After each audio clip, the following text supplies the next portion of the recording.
আসসালামু আলাইকুম। আমার নাম সুভাষ আপার ছেস্তা। সবাইকে শুভেচ্ছা রইলো। আজকে আমি কথা বলবো আমার এক আপুর সাথে। আমার একজন ফ্রেন্ড যে সেই আপুর নাম আয়াত। সো সে খুব জিনিয়াস, সে অনেক জায়গায় স্পিচ দিয়েছে। সে আমেরিকায় বসবাস করে।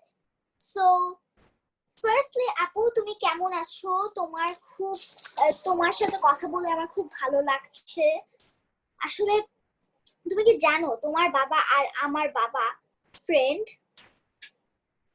ওয়ালাইকুম আসসালাম সিজদা, তোমাকে অনেক ধন্যবাদ আমাকে আমরা দুইজন মিলে এই চমৎকার অনুষ্ঠানটি আয়োজন করতে পেরেছি। আমি আসলে বাংলা এবং ইংলিশ মিলিয়ে বলবো, বিকজ সামটাইমস আমার ইংলিশ বেশি কমফোর্টেবল লাগে। আর তুমি তো জানো আমি বাংলা বলতে, লিখতে, বুঝতে ও সবকিছু বাংলাই করতে পারি, তাই না? কিন্তু সামটাইমস আমার ইংলিশ বেশি কমফোর্টেবল লাগে। তো সামটাইমস আমি ইংলিশ বলবো এবং বাংলা বলবো। সো তোমার থেকে এবং দর্শক থেকে পারমিশন নিয়ে নিলাম। ওকে, ঠিক আছে, নো প্রবলেম। তো জি, আমি আলহামদুলিল্লাহ অনেক ভালো আছি। আমি জানি যে তোমার বাবা এবং আমার বাবা অনেক অনেক কাছে বন্ধু।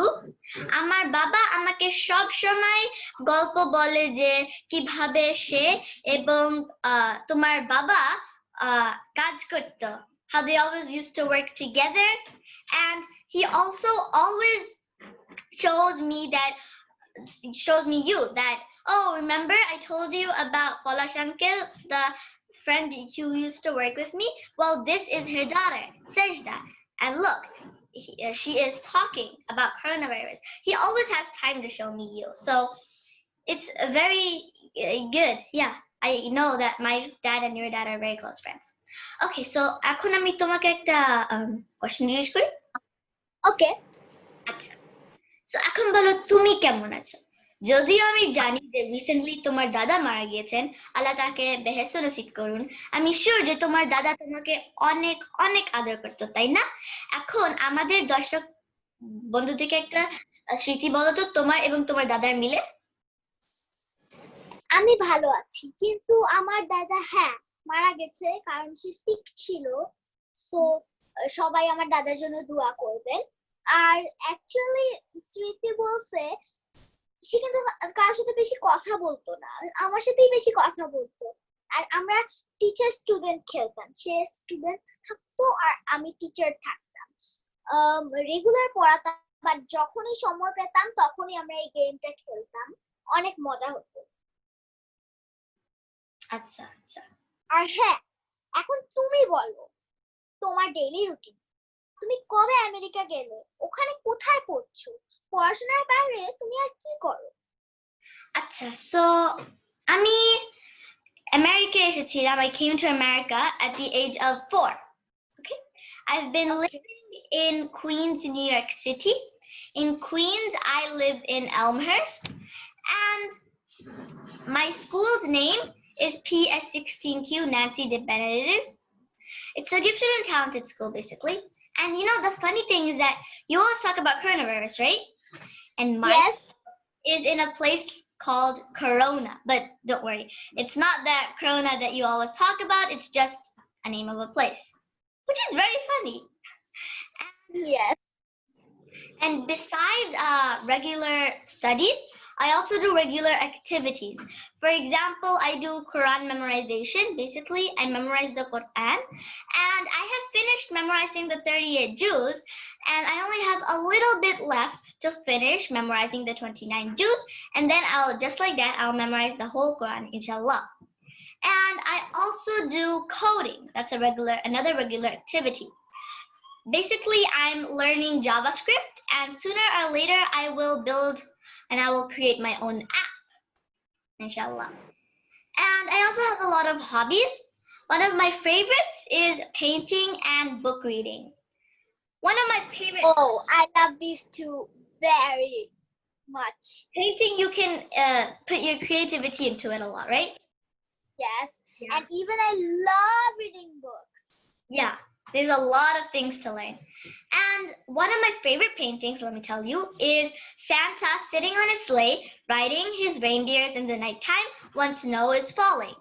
And even though Christmas is a Christian religion, I still respect all religions. So I just do that picture. And I also do stitching with my mom. Recently I stitched on a mask. So basically there's a bird right here and a flower right here, a mask. And Oh, yeah, and these are all my hobbies. And you also see that I do math and science videos, and I try to make it yeah. yeah, I try to make it fun for the kids who think that math and science are both two subjects that are a lot of pressure and they take it as a stress. But I tried to I make love and I try to make that not like too much stress for them, and I try to make it fun for them so they think that these two subjects are fun. And these are all my hobbies that I have. Okay, Oh so yes, I saw one of your science video, and science is my favorite subject as well. okay, so now আমি তোমাকে আরেকটা question জিজ্ঞেস করি, ওকে? So আমার বাবা আমাকে সব সময় তার স্কুলে ছোটবেলার গল্প বলে, তাই আমি খুব জানতে চাই বাংলাদেশের স্কুল কেমন। এখন যেহেতু তুমি বাংলাদেশে স্কুলে পড়ো, তাই জন্য তোমাকে জিজ্ঞেস করছি, তোমার স্কুলে কি কি মজার জিনিস হয়, তোমরা কি করো? মানুষ যেভাবে তোমাকে যখন তুমি করোনা ভাইরাস নিয়ে বলো তখন তোমাকে মনোযোগ দিয়ে শুনে, এরকম কি তোমার ক্লাসমেটসরা এবং তোমার টিচাররা অনেক মনোযোগ দিয়ে শুনে যখন তুমি কথা বলো? আমাদেরকে বলো তো। ঠিক আছে, আমার স্কুলের নাম হচ্ছে Lords English medium school. Lords এর ফুল ফর্মটা হচ্ছে leader of real development studies. আমি ক্লাস 2 তে পড়ি। আর আমার স্কুলে অনেক মজাই হয়, যেমন আমরা মাঝে মাঝে বিভিন্ন সাবজেক্টস নিয়ে গেম খেলি, ড্রয়িং করি, এক্সারসাইজেস করি। সো এই টাইপের মজা আমার স্কুলে হয়। আর আমি আমার স্কুল চেঞ্জ করেছি রিসেন্টলি, সো আমার আগের স্কুলেও কয়েকটা মজার কথা আমি বলি। যেমন ওখানে ড্রামা হতো, স্টোরি রিডিং হতো, বাট আমার নতুন স্কুলে এটা হয় নাকি আমি তা জানি না, বাট আমার নতুন স্কুলেও অনেক মজা হয়। কিন্তু আমার যে অনলাইন ক্লাসেস হচ্ছে তার মধ্যে আমার একটা জিনিস ভালো লাগে না, যে আমি আমার ফ্রেন্ডদের সাথে দেখা করতে পারি না, টিচার্সদের সাথে দেখা করতে পারি না। সো এরকম এটা নিয়ে মন খারাপ হয়, যেহেতু অনলাইনের মাধ্যমে ক্লাস হচ্ছে। আর হ্যাঁ, আগে যতটা মজা হতো তেমন মজা পাচ্ছি, বাট এই জিনিসটাকে আমি মিস করি অনেক, যে আমাদের দেখা করতে পারছি না আমরা সামনাসামনি। সো অনলাইন ক্লাসে এইটাই আমার ভালো লাগে না। আর হ্যাঁ, তোমার জন্য একটা কোশ্চেন, তুমি হার্ভার্ড ইউনিভার্সিটি, নাসা, তারপর ইউনিসেফ এই ধরনের অনেক ভালো জায়গায় গেস্ট হিসেবে স্পিচেস দিয়েছো, এর ব্যাপারে তুমি কিছু একটা বলো। তো সেখানে আমি তুমি যে বললা হার্ভার্ড আর ইউনাইটেড নেশনস আর ইউনিসেফ বললা না, আমি ইউনাইটেড নেশনসে বেসিক্যালি কথা বলি climate change, global warming, deforestation, desertification, sea levels rising, countries getting submerged, all the global issues. And in UNICEF, okay, and in UNICEF, I talk about children. I talk about how they don't get their basic needs, how there's gender discrimination going on, how there is child trafficking. People are taking children from one place to another place, and how the children are fleeing with their families from different parts of the world, like Yemen, Kashmir, Congo, all these Palestine, all these countries. And you specifically mentioned Harvard. In Harvard, since it is one of the greatest universities in the whole wide world, I talked about how children don't get education there, because I knew that they could help with education because they have a lot of good education in Harvard. And so I talked about how the children don't get education, and so what we need to do. And as you can see, my field is very diversified. There's a lot of things going on in my field when I talk about it. Okay, so তোমাকে একটা question জিজ্ঞেস করি। ওকে। তুমি তো বাংলাদেশকে represent করো, তাই না? তুমিও তো ডটার অফ বাংলাদেশ। আমাদের মতো বয়সে তোমার মতো কেউ এত ভালো করে আম, কেউ এত ভালো করে adva- আম, আম, কেউ এত ভালো করে লাইক মেসেজ দেয় না। এখন মেসেজ। হ্যাঁ, মেসেজ দেয় না। এখন ইউনিসেফের মতো প্ল্যাটফর্মে যখন তুমি বাংলাদেশকে কি যে রিপ্রেজেন্ট করো, তখন তোমার কেমন লাগে আমাদেরকে একটু বলো তো। হ্যাঁ, আমার অনেক ভালো লাগে। যেমন হ্যাঁ, আমি এই পর্যন্ত অনেক জায়গায় কথা বলেছি, অনেক ধরনের টিভি শোতে, যেমন ভয়েস অফ আমেরিকা। আর ইউনিসেফের সাথে আমি এখনো কাজ করছি। তো ইফাদ এগি এরকম আমি বিভিন্ন জায়গায় আহ, কাজ করছি, বিভিন্ন জায়গার সাথে, এবং আমি বিভিন্ন জায়গায় গিয়ে কথাও বলেছি টিভি চ্যানেলের সাথে সোশ্যাল অ্যাওয়ারনেস এর ব্যাপারে। শুধু আমি হেলথ অ্যাওয়ারনেস এর কথাই বলি না, আমি সোশ্যাল অ্যাওয়ারনেস এর কথাও বলি। সো আমার অনেক ভালো লাগে, আমার অনেক লাকি ফিল হয় অলরেডি। ওকে। হ্যাঁ, আমি দেখেছি তুমি ওখানে অনেক কম্পিটিশনে অ্যাটেন্ড করো, তুমি বাংলাদেশকে রিপ্রেজেন্ট করো। তুমি তোমার স্কুলকে কেন রিপ্রেজেন্ট করো? Well, when I represent Bangladesh, I feel proud. I mean, it's a very rarely that any kid from Bangladesh can come to America and participate in any contest. Even though I know that there are some math contests happening in Bangladesh right now. Yeah. But it's very rarely that they come to an American math contest and they participate. But I want to represent them. But it's not very rarely that someone from New York City or from the United States can attend in a math contest because they can go. But I don't. But I want to represent the kids from Bangladesh who can't go, so that they feel that they actually did go, not physically, but with someone representing them. Okay. I'm sure, আমি অনেক sure যে তুমি যদি চাও তাহলে তোমার voice WHO তে নিতে পারবা, ওয়ার্ল্ড হেলথ অর্গানাইজেশন। এখন তুমি যদি ওখানে ভয়েস নিয়ে তুমি কথা বলতে পারো, তাহলে তুমি প্যান্ডেমিকের উপরে, এই করোনা ভাইরাসের উপরে এবং ওয়ার্ল্ড হেলথের উপরে তুমি কি বলতে চাও? যেমন হ্যাঁ, আমার এখন খুবই লাকি ফিল হয়। আর আমার মনে হয় যে ইনশাল্লাহ আমার স্পিচ উঠেও যেতে পারে WHO তে। আর সেখানে আমার মেসেজ থাকবে, তুমি যেমন গ্লোবাল ইস্যুস কথা বললা, ইস্যুস নিয়ে, সেটার কথা থাকবে যে আমাদের যেমন অ্যাকচুয়ালি ট্রিটমেন্ট লাগে বিভিন্ন অসুস্থতার কারণে। তো হ্যাঁ, এই করোনা ভাইরাস আর বিভিন্ন অসুস্থতা এসবে কিন্তু টিকা বের হচ্ছে, ওষুধ বের হচ্ছে। তো এটা নিয়ে এত চিন্তা করার দরকার নাই। বাট গ্লোবাল ইস্যুতে তো আর টিকা দিয়ে ওষুধ দিয়ে ঠিক করা যাবে না। তো আমাদের যেমন ট্রিটমেন্ট লাগে, আমাদের পৃথিবীরও ট্রিটমেন্ট লাগে। আমরা পৃথিবীটাকে অসুস্থ করে দিচ্ছি, যেমন গাছ কেটে কেটে। তো এই ধরনের কাজ করে কিন্তু আমরা নিই না কিন্তু তারপরেও। সো এইভাবে আমরা পৃথিবীটাকে অসুস্থ করছি। সো পৃথিবী যদি অসুস্থ হয়ে যায়, আমরা কিন্তু বাঁচতে পারবো না। যেমন পৃথিবীতে ব্যাপারে আমি একটা নিউজ দেখলাম যে আর 50 বছর পরে পৃথিবী বসবাসের অযোগ্য হয়ে যাবে। যেমন কিছু কিছু জায়গায় সি সি ওয়াটার এর লেভেলটা রাইজ হয়ে যাবে। তারপর কিছু কিছু জায়গায় তাপমাত্রা 7 ডিগ্রি সেলসিয়াস এর নিচেও হয়ে যাবে, 7 সেলসিয়াস এর নিচে, 70 ডিগ্রি সেলসিয়াস এর নিচে। সো এখন কিছু কিছু জায়গায় অনেক গরম পড়বে, আর কিছু কিছু জায়গায় পানি রাইজ হয়ে যাবে, পুরো পৃথিবীটাই বসবাসের অযোগ্য হয়ে যাবে। সো আমাদের এখন অ্যাকচুয়ালি পৃথিবীর দিকে খেয়াল রাখতে হবে।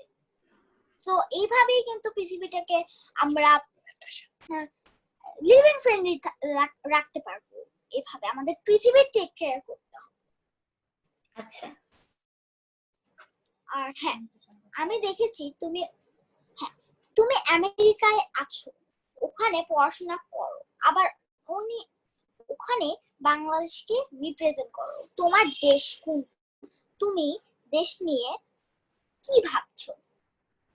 Well, you said that, well, I do not like the people that like stay in Bangladesh and like do a lot of like and then they have problems with Bangladesh and then they come to America and they say, oh no, Bangladesh is bad. Well, that's not good because whatever problem you have in your country, try to solve that because that is your motherland. You can't change that. You know? Yes, real. Yeah. And you see that I talk in Voice of America. When they interviewed me in Columbia University, I talked about how like presidents of the countries are doing harm to their own country. Like Jair Bolsonaro, he's trying to make some factories in Amazon by cutting down the trees, like you said, which is bad. And when 60% of the oxygen comes from the Amazon trees, from in the Amazon forest. And just like that, Kim Jong-un from North Korea is testing nuclear weapons in the oceans, which is bad for the marine animals. But I talked about these in the Voice of America, but I didn't talk about how Bangladesh is trying to do a coal project. I didn't talk about it there. Even though I'm talking about it here, I didn't talk about it there because I knew that that would lose my country's reputation.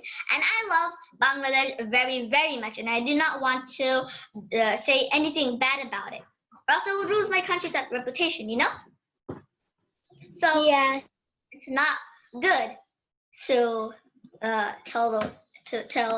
tell those problems when you come from your country to another country. এখন তোমার কাছে আমার একদম last question. ওকে। আমি মনে করি যে আমরা যখন গ্রো আপ হব সেই জেনারেশনে মোস্ট বিগেস্ট চ্যালেঞ্জটা হবে global warming, climate change, air pollution নিয়ে। এখন তোমার কি মনে হয় আমরা যখন গ্রো আপ হব কি বিগেস্ট চ্যালেঞ্জটা হবে? ইয়েস, আমি প্রশ্নটা বুঝি না, এবার করতে পারবা? আচ্ছা, আমি মনে করি যে আমরা যখন গ্রো আপ হব তখন বিগেস্ট চ্যালেঞ্জটা হবে গ্লোবাল ওয়ার্মিং, ক্লাইমেট চেঞ্জ, এরকম। এখন তোমার কি মনে হয় আমাদের যখন গ্রো আপ হব তখন কি বিগেস্ট প্রবলেম হবে? আসলে বিগেস্ট প্রবলেমটা বলতে বাট অ্যাকচুয়ালি প্রশ্নটা বুঝতেছি না। প্রথমে তুমি বললে গ্লোবাল ওয়ার্মিং, তারপর বললে বিগেস্ট চ্যালেঞ্জ। আচ্ছা, আমি মনে করি যে বিগেস্ট চ্যালেঞ্জটা হবে গ্লোবাল ওয়ার্মিং।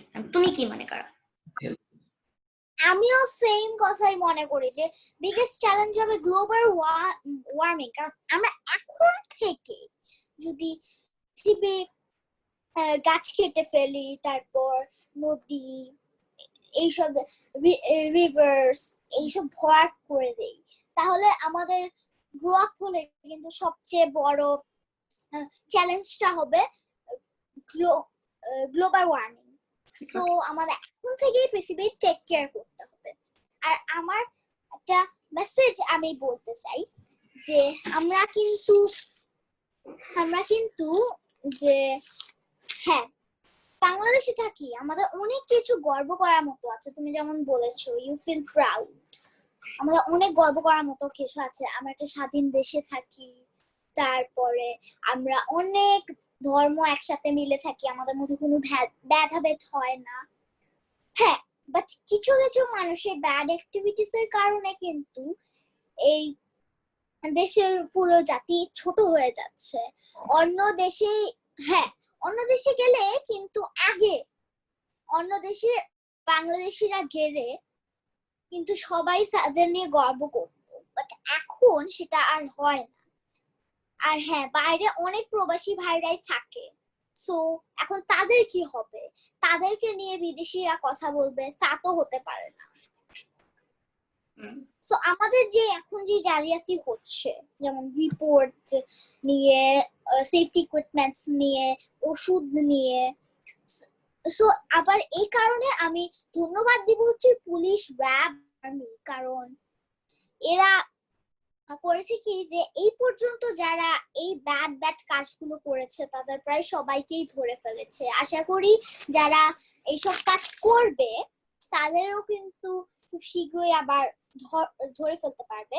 আর আমার মনে হয় কি যে কারো ডিসঅনেস্টির কারণে এই ওয়ার্ল্ডের কাছে আমরা কিন্তু ছোট হতে পারি না এই ডিসঅনেস্টির কারণে। হ্যাঁ হ্যাঁ, আমরা যদি নিজের বেনিফিটের জন্য কোনো ক্ষতি করি তাহলে কিন্তু এটা ব্যাড কাজ। তো নিজের বেনিফিটের পার্সোনাল বেনিফিটের কারণে কিন্তু কিছু কিছু মানুষ এই কাজটা করছে। হ্যাঁ, তো সেটা করা যাবে না। আর পুলিশ র্যাবের কথা নিয়ে যে আমি যেটা বলছিলাম, আমি আশা করি কি যে যারা আবার এই কাজগুলো করবে তাদেরকেও খুব শীঘ্রই ধরে ফেলতে পারবে এবং খুব শীঘ্রই তাদের শাস্তি ব্যবস্থা করা হবে। হ্যাঁ, আর আমার কাছে এইটাই আমার যে অনারেবল প্রাইম মিনিস্টার কাছে আবেদন রইলো। আচ্ছা, তোমার কাছে আরেকটা কোয়েশ্চেন রইলো। আমি তো করোনা ভাইরাস নিয়ে অনেক কথা বলি, সো তুমি করোনা ভাইরাস নিয়ে তোমার কি মনে হয় সেটা একটু যদি জানাতে চাও। ওয়েল, করোনা ভাইরাস একটা অনেক বড় প্রবলেম, হ্যাঁ, কিন্তু আমাদেরকে তাড়াতাড়ি এই কিউরটা বের করতে হবে, বিকজ আমরা জানি যে অনেক মানুষ তাড়াতাড়ি মারা যাচ্ছে, আর we don't want that all the people getting died, because we want that a lot of people in this world do good things for the world and live until the world is in a good manner, you know. Yes. হ্যাঁ, thank you সবাইকে আমাদের এই লাইভটা দেখার জন্য। সবাই দোয়া করবেন আমাদের জন্য। এবং হ্যাঁ, আমাদের সবাই সুস্থ থাকবেন, নিরাপদে থাকবেন, সবাই সেফটি রুলস গুলো মেনে চলবেন, সোশ্যাল ডিস্টেন্সিং মেনে চলবেন, ফিজিক্যাল ডিস্টেন্সিং মেনে চলবেন, স্বাস্থ্যবিধি মেনে চলবেন। কারণ এখন বেশিরভাগ জায়গায় দেখা যাচ্ছে যে শুধুমাত্র স্বাস্থ্যবিধি কিন্তু যে মানুষকে কিওর করতে পারে, শুধুমাত্র কোভিড-19 এর কারণে না, যে কোনো অসুস্থতার সময়। তো থ্যাংক ইউ। আর তোমার মেসেজটা সিসি, তোমাকে অনেক ধন্যবাদ যে আমরা দুইজন মিলে এই প্রোগ্রামের আয়োজন করতে পেরেছি। আমি আজকে অনেক খুশি ছিলাম। আসসালামু আলাইকুম। ওকে, ওয়ালাইকুম আসসালাম, ভালো থেকো। ভালো থেকো।